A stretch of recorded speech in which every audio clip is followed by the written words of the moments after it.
hablemos de física cuántica. Bueno, podemos hablar. Porque es así arranca. Yo confieso que esto es todo un tema que me parece muy interesante y en el cual yo con mucha timidez he tratado de leer algo, pero muy poco. Pero cuando arranco a leer Limbo y me encuentro con que arranca con el concepto de física cuántica, allí es interesante cómo se mezclan dos mundos interesantes. Y por eso te traje hasta ahora para arrancar a hablar del Limbo, que es cómo el concepto de la física cuántica y su historia son un buen pretexto, para Fernández Mayo. Eso es. ¿No?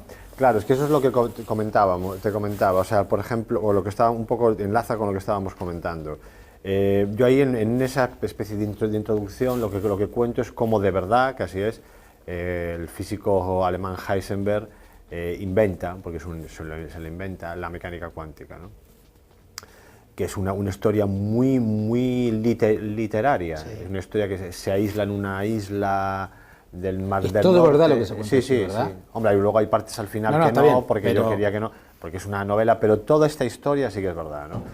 Cómo se aísla, parece casi un relato romántico, del romanticismo, parece como cuando Beethoven se aislaba para componer y salía a la semana con los pelos de punta y habiendo compuesto sus sinfonías. Pues esto es igual, él se aísla y en 15 días de frenético trabajo alumbra lo que él llama la mecánica cuántica, y lo que llamó en ese momento, y es lo que conocemos hoy por mecánica cuántica. Entonces él dice que para enunciar todo eso tuvo que tener una intuición, que era fijarse solamente en los estados iniciales y finales de los procesos, no lo que ocurría en medio.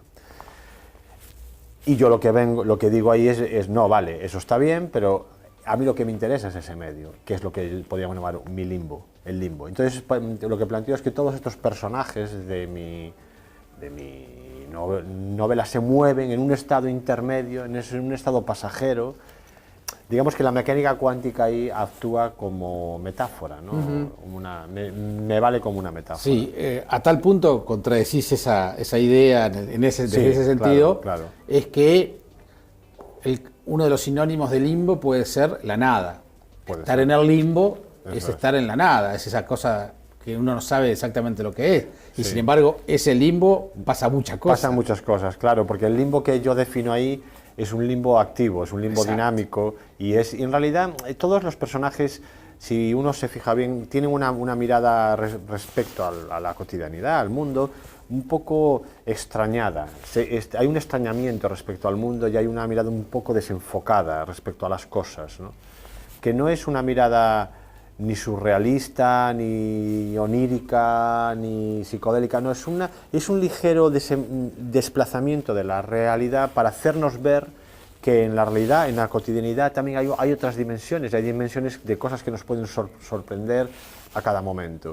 Y es como ellos se van moviendo por el mundo, tanto en la historia de los personajes que viajan de Nueva York a Los Ángeles en coche, en auto, y van describiendo el viaje y se van fijando en cosas muy extrañas, pero que están en nuestra cotidianidad, o los dos músicos que se aíslan en el castillo del norte de Francia a grabar el disco que ellos creen definitivo, y empiezan a pasar cosas muy extrañas dentro de ese castillo, pero también con elementos muy cotidianos, ¿no? Esas son las historias que les comentábamos. Algunas, que se van entrelazando. Sí.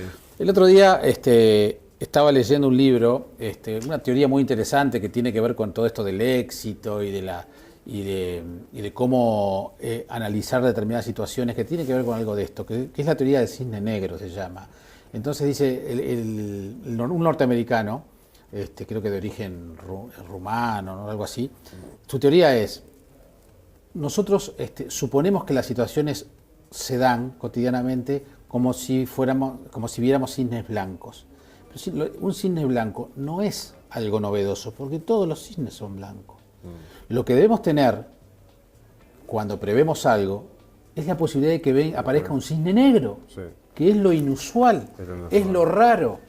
Entonces él dice, a veces fracasan las empresas, y esa es la teoría básica de él, resumida groseramente, porque siempre las alternativas que manejamos son cisnes blancos. Claro. Y no manejamos el cisne negro. Claro. Y leyendo tu novela, sentí que es una sucesión de cisnes negros. Está muy bien traída esa imagen, esa metáfora, ese símil.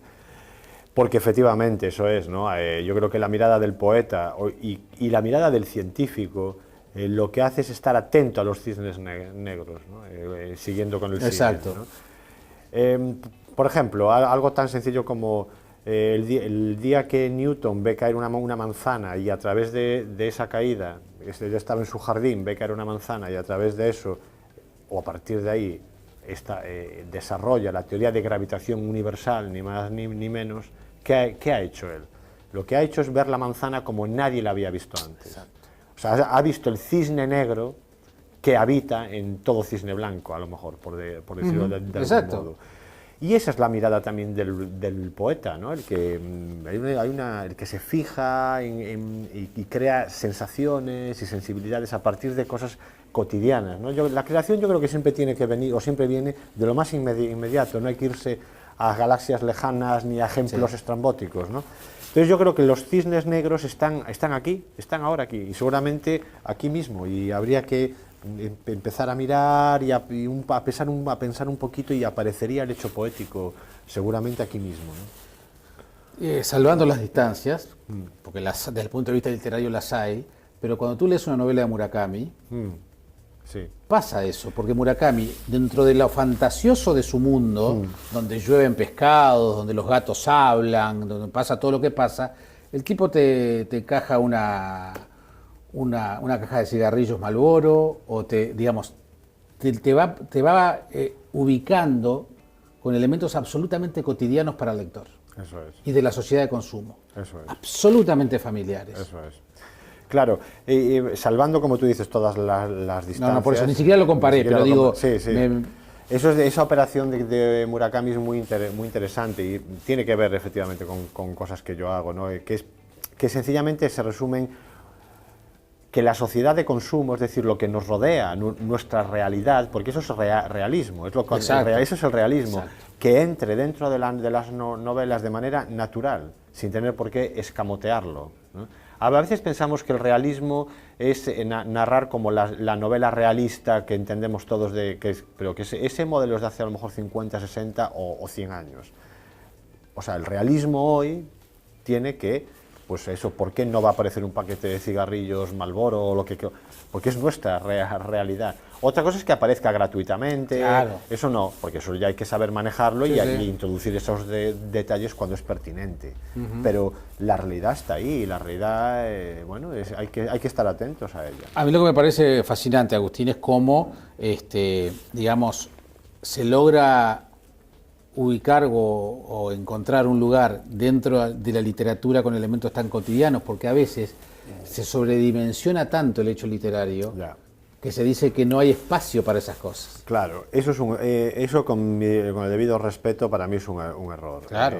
Yo por lo menos cuando me siento a escribir no pienso, ahora soy escritor. Claro. No, sencillamente soy el mismo que hace 5 minutos que estaba friendo un huevo en la cocina o viendo la televisión o leyendo un libro o no haciendo nada. Yo creo que eso sobredimensionar el acto de la escritura y sobredimensionar todo esto, lo que lleva muchas veces es a no crear y a crear estructuras rígidas.